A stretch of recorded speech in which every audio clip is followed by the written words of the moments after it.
अब नामकरण संस्कार की कुछ विधि की चर्चा मैं आपके सामने कर रहा हूं। नामकरण संस्कार ऐसा महत्वपूर्ण संस्कार है जिसमें यज्ञ का जो आरंभ है, नामकरण संस्कार की विधि है, जो उसकी शुरुआत है, वो पिता ही करते हैं।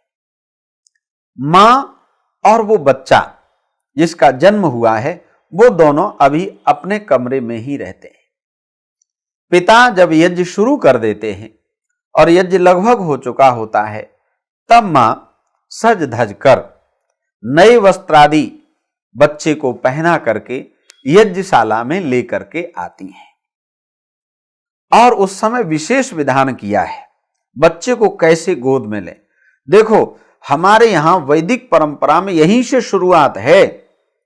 हमें कैसे बच्चे का निर्माण करना, क्या भाव भावनाएं बच्चे के साथ जोड़ करके रखनी है। बच्चे का सिर उत्तर की ओर और पैर दक्षिण की ओर करके बच्चे को यज्ञशाला में लेकर के आते हैं। कामना क्या है? चाहे जैसे बच्चे को क्यों नहीं लिया गोद में, कामना यह है कि हमारी जो संतान है, हमारा जो पुत्र और पुत्री है, ये उत्तर मस्तिष्क वाला हो। इसका जो मस्तिष्क है वो अच्छी बुद्धि वाला हो, अर्थात उत्कृष्ट बुद्धि वाला ये बालक बने, ये संतान बने। और इसके जो पैर हैं, इसके जो कदम हैं, वो कभी भी उल्टे कामों की ओर न जाने पाए, गलत कामों की ओर इसके कदम न बढ़ें। ये अपने जीवन में हर एक कदम को अच्छे अच्छे कामों की ओर बढ़ाता रहे। इसलिए मां विशेष स्थिति में बच्चे को गोद में लेकर के आती है।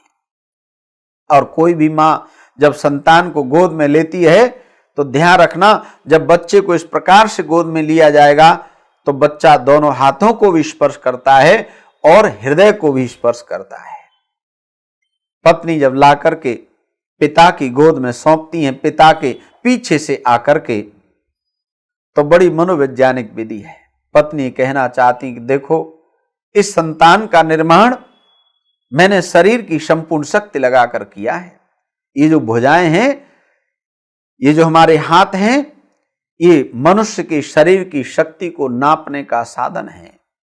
ध्यान रखना, ऐसे जब बच्चे को गोद में लेंगे तो वो बच्चा दोनों हाथों को स्पर्श करेगा और हृदय को स्पर्श करता है।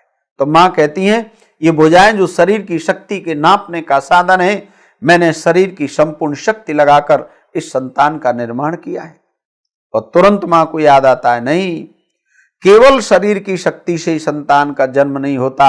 मां फिर बच्चे की ओर देखती हुई कहती, अरे ये तो मेरे हृदय को भी स्पर्श कर रहा है। तो मां स्पष्ट करना चाहती हैं कि हृदय के संपूर्ण प्यार के द्वारा और शरीर की संपूर्ण शक्ति लगा करके इस संतान का निर्माण हुआ।